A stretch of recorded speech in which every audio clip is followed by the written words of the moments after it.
Hello and welcome எல்லா dedicated ஆஸ்பெக்ட்டுக்கும். இன்னைக்கு நம்ம பேச போறது ஹானஸ்டா சொல்லணும்னா உங்க என்டையர் ப்ரிப்பரேஷனை மேக் ஆர் பிரேக் பண்ணக்கூடிய ஒரு விஷயம். இது ஏதோ சீக்ரெட் ஹேக்லாம் இல்ல, பட் இது ஒரு ஃபவுண்டேஷனல் ஸ்ட்ராட்டஜி. சக்சஸும் ஃபெயிலியரும் செப்பரேட் பண்றது இதுதான்.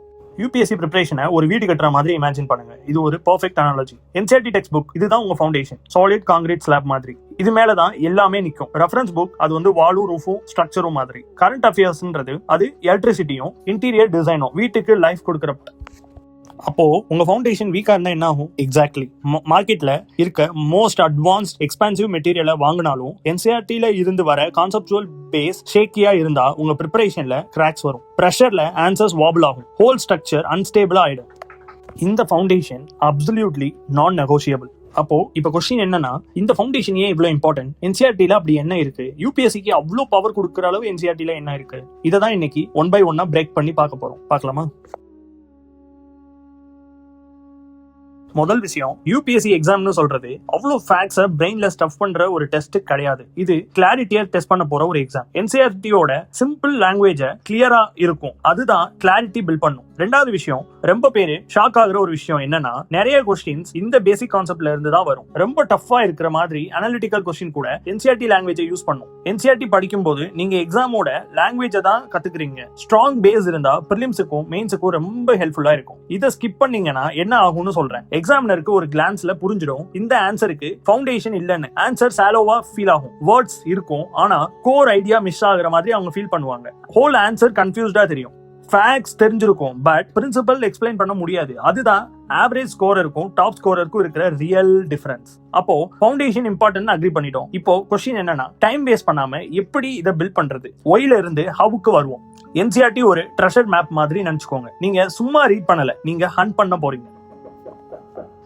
Definitions, constitutional terms, cause effect line, diagram, maps, tables, boxes, margin notes, இது எல்லாமே யூபிஎஸ்சிக்கு ரெடிமேட் இன்புட்ஸ். கோல்டன் ரூல் என்னன்னா, ஒரு வேர்ட் கூட மெமரைஸ் பண்ணணும்னு இல்ல. உங்க ஜாப் என்னன்னா கான்செப்ட் லைனை ஐடென்டிஃபை பண்ணி படிக்கிறது தான். ஃபார் எக்ஸாம்பிள், மான்சூன் பத்தி ஒரு பெரிய பேராகிராஃப் நீங்க படிக்கிறீங்க அப்படின்னா, differential heating of land and சீன்னு ஒரு லைன் இருக்கும். அதுதான் இங்க கோர். மெக்கானிசம் புரிஞ்சுக்கிட்டா போதும். இந்த மெத்தடுக்கும் பேரு 3 ரீடிங் மெத்தட் அப்படின்னு சொல்லலாம். சிம்பிளா இருக்கும், பவர்ஃபுல்லா இருக்கும், அண்ட் டெஃபினெட்லி ஒர்க் ஆகும். ஒன் பை ஒன்னா சொல்ல ஆரம்பிக்கிறேன். ஃபர்ஸ்ட் வந்து see the land. First time சாப்டரை படிக்கும் போது ஸ்டோரி மாதிரி படிச்சா போதும். ஹைலைட்டர் தேவையில்லை, நோட்ஸ் தேவையில்லை. பிக் பிக்சர் புரிஞ்சுக்கிட்டது தான் இங்க முக்கியமான கோல். செகண்ட் வந்து pour the concrete. இப்போ திரும்ப படிங்க, அப்போ பென்சிலோட படிங்க. கீ நோட்ஸ் அண்டர்லைன் பண்ணுங்க, கீ வேர்ட்ஸ் எழுதுங்க. ஃபுல் ஃபோக்கஸா why and how அப்படின்றத தெரிஞ்சுக்கங்க. மூணாவது விஷயம், third point, test the strength. கான்டென்ட்டை கொஸ்டினா கன்வெர்ட் பண்ண ட்ரை பண்ணுங்க. ப்ரீவியஸ் இயர் கொஸ்டின் பேப்பர் கூட லிங்க் பண்ண ட்ரை பண்ணுங்க. இங்க தான் நீங்க ஜஸ்ட் நோயிங்ல இருந்து ரியல் அண்டர்ஸ்டாண்டிங்க்கு போறீங்க. இந்த மெத்தடை ஃபாலோ பண்ணீங்கன்னா ஒரு மைண்ட் செட் ஷிஃப்ட் நடக்கும். ஃபேக்ட்ஸ் படிக்கிறதுல இல்ல, திங்க் டெவலப் ஆகும். அண்ட் என்சிஆர்டியை இன்னொரு டெக்ஸ்ட் புக்னு பார்க்காம இருப்பீங்க. இந்த லைன் தான் நல்லா கவனிங்க. இந்த லைன் ரொம்ப ரொம்ப இம்பார்ட்டன்ட். என்சிஆர்டி நமக்கு திங்ஸ் எப்படி ஒர்க் ஆகுதுன்னு கத்து கொடுக்கும். யூபிஎஸ்சி திங்ஸ் ஏன் ஒர்க் ஆகுதுன்னு கேட்கும். உங்க ஜாப் இந்த ரெண்டுக்குமே பிரிட்ஜ் பில்ட் பண்றது தான். ஹவுஸ் அனாலஜிக்கு லாஸ்டா திரும்ப வரேன். என்சிஆர்டி ஸ்கிப் பண்ணிட்டு டைரக்டா அட்வான்ஸ் புக்கு போறது, வீடு கட்டாம ஃபேன்சி சோபாவும் பிக் ஸ்கிரீன் டிவியும் வாங்கி ஒரு இடத்துல வைக்கிற மாதிரி. வால்ஸ் இல்லனா ஃபர்னிச்சர்ஸ் எங்க போகும்? இன்னைக்கு இந்த வீடியோல இருந்து ஒரு விஷயம் மட்டும் எடுத்துக்கோங்கன்னா, NCERT is a beginner book நினைக்காதீங்க. அது திங்கிங் புக். திங்க் பண்ண, கொஸ்டின் பண்ண, ஜென்யூன் கிளாரிட்டி பில்ட் பண்ண டிசைன் பண்ணப்பட்ட புக். இதுதான் உங்க யூபிஎஸ்சி ஜர்னியோட ராக். ஃபைனல் டேக்அவேயா 3 சிம்பிள் திங்ஸ் சொல்லி இந்த வீடியோவை முடிச்சுக்கிறேன். ஸ்லோவா ரீட் பண்ணுங்க, புரியுற வரைக்கும். ரிப்பீட்டடா ரீட் பண்ணுங்க, டெப்தா போற வரைக்கும். ஸ்மார்ட்டா ரீட் பண்ணுங்க, கான்செப்ட்ஸை ஃபோக்கஸ் பண்ற வரைக்கும். ஃபவுண்டேஷன் தானே எல்லாமே. அது கரெக்டா பில்ட் பண்ணீங்கன்னா உங்க சக்சஸோட பாத் ஸ்ட்ரெயிட் ஆகும். தேங்க்யூ ஃபார் வாட்சிங். Two subscribe for more videos.